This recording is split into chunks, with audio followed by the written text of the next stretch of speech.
Let's curve at Charlotte Roval. Now he goes to the inside. Here comes Jimmy Johnson. Blocks the brakes up. And he's going to slide. He slides through the middle. Truex gets tagged. Now it'll be a fight for the finish line. Ryan Blaney in the 12 will win. He stopped. He came to a full stop to make sure that he was good with NASCAR. Where's he going to finish? Goal today. 48-78. After the race. Look at that. That was after the checkered flag had been out. And Martin Truex Jr. He's 5th. And you've got Kenny Wallace 6th, Kurt Busch 7th, Jamie McMurray 8th, Ricky Craven 9th, and a spinner down the front stretch and one into the outside wall. It's Mark Martin. Before we even get to tell you what happened to Mark Martin on his pit stop, he's into the outside wall. And Mark was in such a good spot when you tell what happened. Yeah, after the pit stop, and he had to come in. Alan will tell you about that. But what a put it away and let's load this car up. Yeah. Mark came in, got fuel only on his pit stop, got off pit road ahead of all the other guys that pitted, but the catch can went with him out of his pit box. Yeah, he had to come back in. As he got back in the pack, and we always say those yellows breed yellow, especially this time at Bristol. All right, here's what happened to bring out the caution flag. Top of the screen. Looked like Johnny Sauter and maybe Bill Elliott got tangled up. Boy, Mark just got collected. Sauter came off the wall and just caught Mark in the right rear as he went by, turned him head on in the wall. Dave? Now let's catch up with Mark here. Mark checking out the damage and collecting his things. Mark, tell us about that. Johnny Sauter, he lost it. He's a weapon out there all night, man. I couldn't believe it. You know, and I see he's still out there running. I don't know. This wasn't our night. We had a great car. So it's just, that just figures. You know, I really believe that we had a chance to win that thing. It looked like it from down here and up there too, guys, didn't it? No, I mean, he had a great car and he was in a great spot, but unfortunately. Oh, there they go. Win again. Oh, there they go. Hard. I told you can't do that. Didn't make it that time. Caution is out. Here comes another car spinning. Randy LaJoy at 34, and that's all because he locked it down. Spin and save, though, for LaJoy, as this wreck is still going on. I'm not sure. I think going on purpose, still going on purpose. I think one of them's throttle's hung. I'm not sure which one. I would have guessed the 21. I don't think it's unhung yet. Now, they're both stuck because, remember, it's been raining here for 2 days and 2 nights. We just got the left. The guy on the inside has to cut so hard left to stay off of the car on the outside that when it wobbles a little bit, he's got no room to, there's no forgiving there.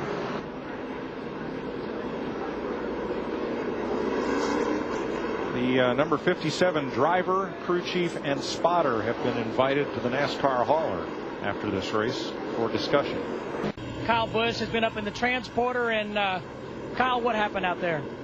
I had a really awesome shot back low Chevrolet today, and it was going to win the race, but Kevin Harvick wanted to end the day short on us. You know, I got underneath him 2 or 3 times, and he ran me low, real low, coming off turn 4 especially twice, and took all the air off my spoiler, and I got loose and was trying to chase it up the racetrack and squeezed him in the fence, and then he wanted to commit murder on me and drive me down into turn 1 wide open all the way along the side of my car. So I think NASCAR's a little upset with me because I drove it back along the front straightaway the wrong way. And, you know, that's just because I didn't want to cause a big fight down there with Kevin Harvick. Kyle Busch was very vocal on his point of view. What was your point of view? And we've got the crash for you here, Kevin. You can walk us through it even though you already have lived it. Yeah, I don't even need to look at it. I mean, basically what happened was, yeah, you got a lot of these guys got a lot faster race cars than they do talents, and you know, we got stuck together there and riding down the racetrack. I'm trying to get back going straight, but you know, we just kind of hung up there. I was hoping to kind of brush them out of the way, but you know, it's just unfortunate for this recent Chevrolet. A lot of fast race cars on the track with a few drivers that just have their head up their rear end and don't know how to race side by side. They think you just got to run over somebody. And a big goal for you and this team was the Car Owners Championship, and you're going to take a hit today in that goal. That doesn't matter. I mean, the main thing is we had a fast car. We come to these Busch races to try to win the race, and you know, it's just unfortunate we had a fast car, and there for 3 or 4 laps. We had to get the tires up to pressure and do what we had to do to fend them off. But just unfortunate you got morons out there that have to run over people and think it's get caught racing. That's awesome. Oh, and there is Sauter. So we just saw Sauter move the 16 of Austin Hill. I would guess that there probably was some contact that precipitated this. A payback, possibly. Was running in the 7th position. You talked about Johnny not finishing in the top 10 the last 3 races, make it 4 events. You got to go back to the 2015 season, the last time that happened for Johnny Sauter, 4 straight outside the top 10. Well, let's see. We saw Sauter move Hill. Hill repaying the favor and put Sauter in the wall. Yeah, there's no question that I'm sure Austin Hill didn't like the way that that he got sent down into turn number 1. And this is live. This is live, so Sauter has just now wrecked Austin Hill. Well, that's not going to go over well. No, I think they'll park Sauter for that. Yes, indeed. So here is Sauter coming back to get Hill after Hill had moved Johnny and put Johnny into the wall. I think Johnny Sauter's day is done. Yes, he is being sent to the garage. NASCAR said that's enough. I think the NASCAR hauler will be full of people after this race.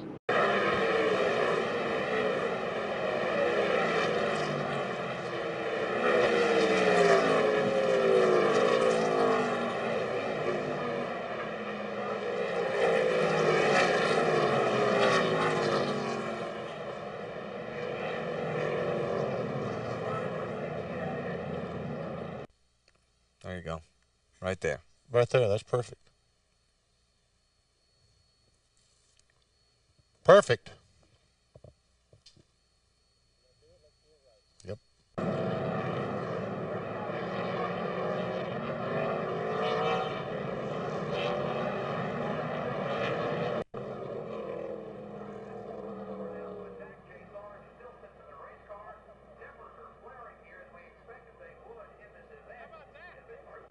Trouble up in the wall. Oh, good save, but see who that was. That's Tyler Walker. Tyler Walker. He's been in trouble the whole race. His truck just hadn't handled for him. We stay green. That's surprising after that pretty hard hit in the wall by Tyler.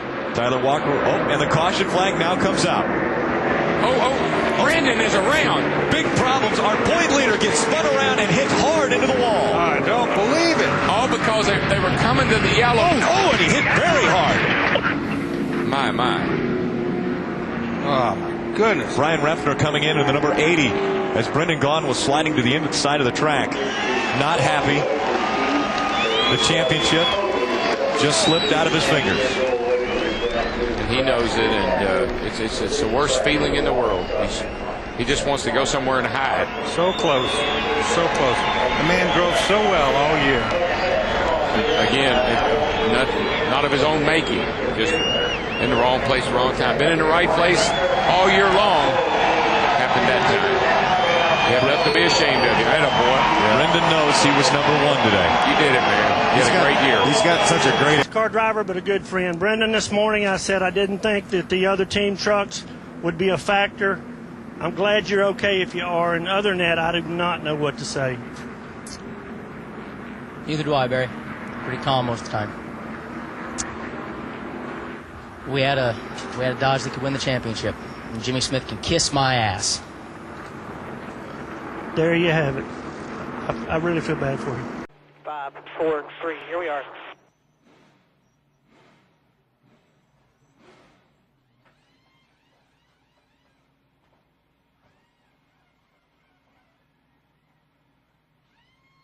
Just take 2. Tighten it up. Hold it.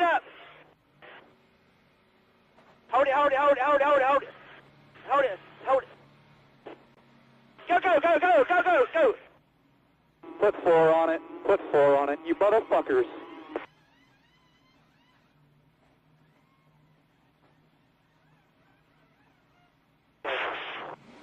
All the way out.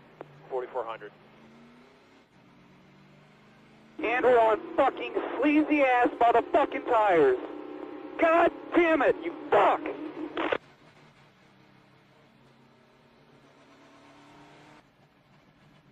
Embarrassing. Fucking embarrassing.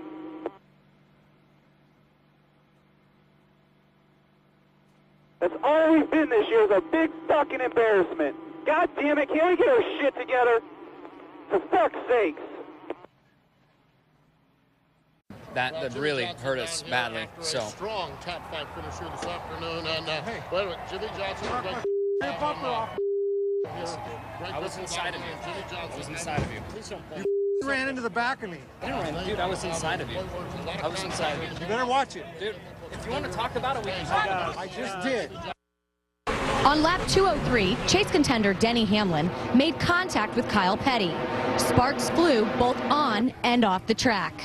I watched the Busch race and they said he was sick. So I guess whatever medicine he's taking makes him hallucinate because he needs 3 lanes to get around somebody on a racetrack. Let's look back at my career. I've never wrecked anyone my entire career. Has anybody spun off my front bumper? So it ain't like, you know, I'm a guy that runs into everybody. I mean, it just got to use your brain. You got to calm down. This is not over for us. A lot of guys had trouble today, and we're gonna bounce back from this. This is just one step of this 10-week chase.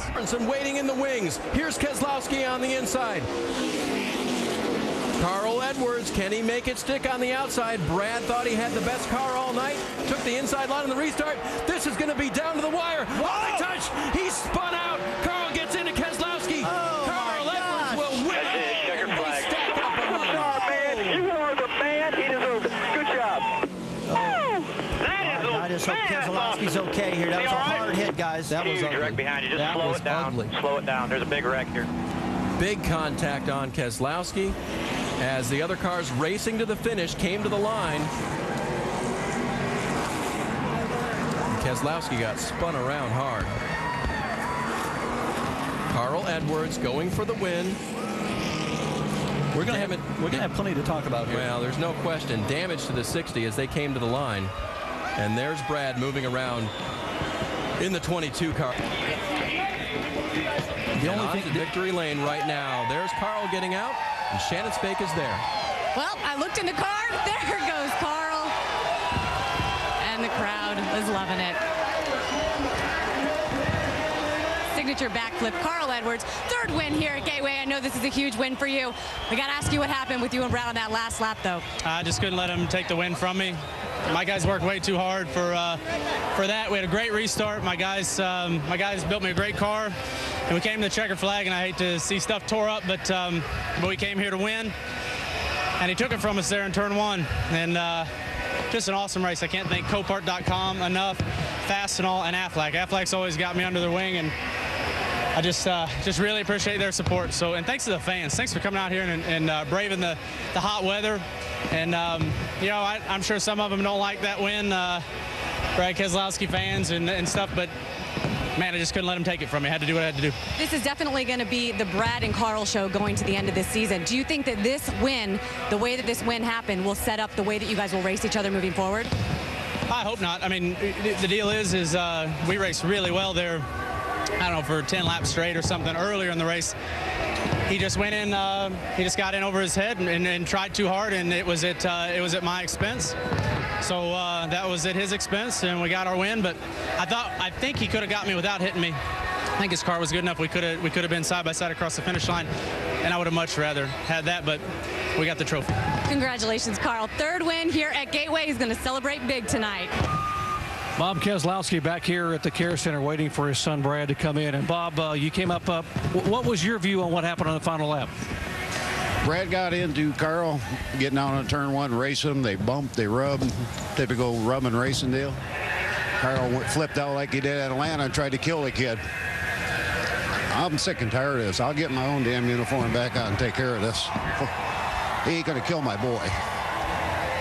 He just overreacted so bad. If he wanted to bump Brad, it's one thing, but don't drive him through the inside guardrail. Don't put him in a grandstands in Atlanta. That's asinine. All right, Bob Keselowski over there going over to check on his son Brad, obviously upset with what he saw in the final lap. And here they come to turn 10, the final turn. Gregson gets underneath. Gilliland and Gregson go side by side and around. Justin Haley is going to come through and win in Canada. You called it, Michael. Justin Haley.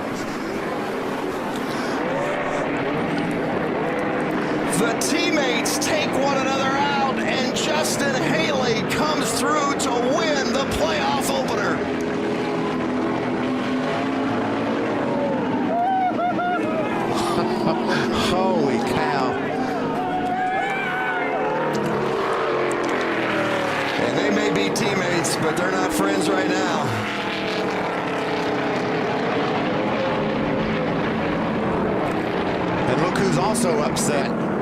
Ben Rhodes got taken out, spun around by Johnny Smith in to go ahead and make the move. It certainly didn't work. Alan? Todd Gilliland getting composed, throwing his gloves. We understand the frustration. Were you anticipating that contact? Yes. Can't thank everyone at KBM enough. He gave me an amazing Frontline Enterprises Toyota Tundra. Should have never let him get to me. Should have just given him the inside and maybe let him wreck himself. I don't know. He's done that to me on like 5 or 6 road courses. It sucks. We had the fastest truck, and we didn't win again. I'm gonna have to talk to him for sure. How do you address this with a teammate? I'd go fight him right now, but I can't, and I just need to, I guess, get my emotions in check and go talk to him. But I'm extremely mad. Extremely mad for the 18-year-old. And I get it, guys. I mean, he had the lead. He had the position entering the corner. That's his father consoling him. And certainly words right now can't help his emotions. Marcus Richmond, the crew chief for Todd Gilliland, having a conversation with Noah Gregson. Remember, they worked together. Richmond was Gregson's crew chief last year, and even though they're teammates and they work in the same organization, you can see that Richmond is not happy with Gregson. David Gilliland, Todd's dad, in there as well in the red shirt, and now Alan Cavana is down there with Noah Gregson. A lot of questions for Noah Gregson. How do you explain that last corner and what happened? That one's on me. I mean, racing for the win. It's my teammate. I apologize to Todd. I apologize to the 4 team. Apologize to everyone at Kyle Busch Motorsports. But we're in the playoffs, and I'm trying to get a win. I was squirting the throttle right there in between 9 and 10, in between them right there, and just wasn't quite there. But man, just unfortunate. That one's on me. Just trying to get a little bit too much, trying to win. Wins are so big here. Just mainly apologize to Todd and the 4 team. How do you address it with your teammate? That's just handled later. Right now, it's just all about getting back and regrouping, focusing on Vegas. I wasn't trying to take him out. I was expecting him just to give me a little bit more room there on the bottom, and it just wasn't there. It wasn't meant to be. But yeah, just apologize to everyone. Tough ending for Kyle Busch Motorsports.